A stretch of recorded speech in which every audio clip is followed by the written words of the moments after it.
Wenn du wissen möchtest, wie du eine wendbare Koch- und Backschürze nähen kannst, dann bleib dran. Ich wünsche dir viel Spaß dabei.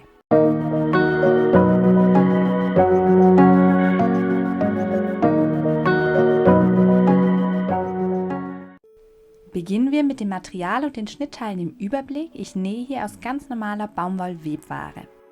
Am besten sollte der verwendete Stoff nicht dehnbar sein, denn so bleibt die Schürze schöner in Form. Damit das Ganze wendbar ist, benötigst du das Schnittteil der Schürze zweimal, einmal für Vorder- und einmal für Rückseite. Die Maße für die Schürze schreibe ich dir unten in die Videobeschreibung. Falls du gerne auf beiden Seiten Taschen möchtest, benötigst du also auch 2 Taschenschnittteile. Zugeschnitten habe ich hier jeweils ein Rechteck und die unteren Kanten abgerundet. Die Maße für meine Tasche sind 24 x 18 cm. Auch das schreibe ich dir unten nochmal in die Videobeschreibung. Die Bändel für die Seiten, wovon du auch 2 brauchst, haben bei mir eine Breite von 4 cm. Zur Länge findest du auch Infos in der Videobeschreibung. Und die beiden Halsbändel haben bei mir eine Breite von 6 cm. Und wenn du alle Schnittteile zusammen hast, dann geht es jetzt los mit dem Nähen. Wir starten mit den Bindebändern. Lege ein Bindeband vor dich, so dass die schöne die rechte Stoffseite dich anschaut und dann klappst du es der Länge nach zusammen. Steck die beiden Stofflagen zusammen und dann nähst du die obere Kante und eine kurze Seite zu. Ich nähe hier mit der Overlock, du kannst aber auch mit einer ganz normalen Nähmaschine mit einem Geradstich nähen. Alle 4 Bändel sind hier genäht, also die beiden für die Seiten und die beiden, die um den Hals gebunden werden. Und diese werden jetzt gewendet, und zwar so, dass die schöne Seite, die ja jetzt innen liegt, nach außen kommt. Da die Stoffschläuche relativ schmal sind, ist es ein bisschen friemelig. Du kannst dir aber zum Beispiel einen Stift oder einen anderen, wichtig, nicht Spitzengegenstand zur Hand nehmen und mit Hilfe von diesem das Ganze umdrehen. Das machst du jetzt mit allen 4 Bändern und wenn du möchtest, kannst du diese anschließend noch schön glatt bügeln.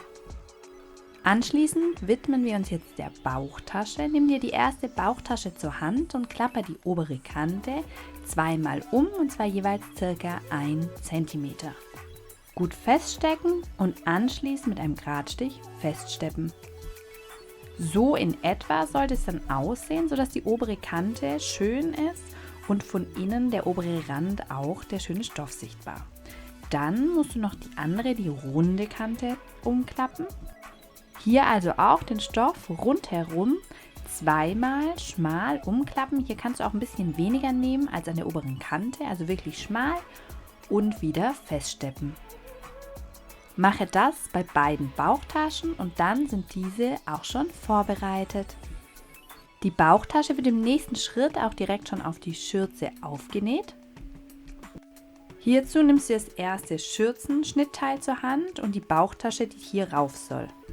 Zur Orientierung, meine Schürze liegt hier quer, also auf der linken Bildseite ist hier der Teil, der nachher in den Kopf kommt und rechts ist unten das, was Richtung Beine zeigt. Schau, wo die Mitte der Schürze ist und auch die Mitte der Tasche, so dass eben die Bauchtasche mittig aufliegt. Such dir eine Stelle, an der du es schön findest. Dort platzierst du die Bauchtasche, nimmst dir ein paar Stecknadeln und befestigst sie provisorisch.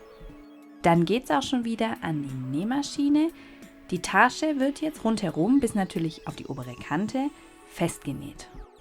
Optimalerweise nähst du jetzt genau auf der Naht, die du vorher zum Randversäubern verwendet hast. Also du hast ja oben drauf eine Naht von dort, wo du den Stoff nach innen geklappt hast. Hier einfach als Vorlage nutzen und rumnähen.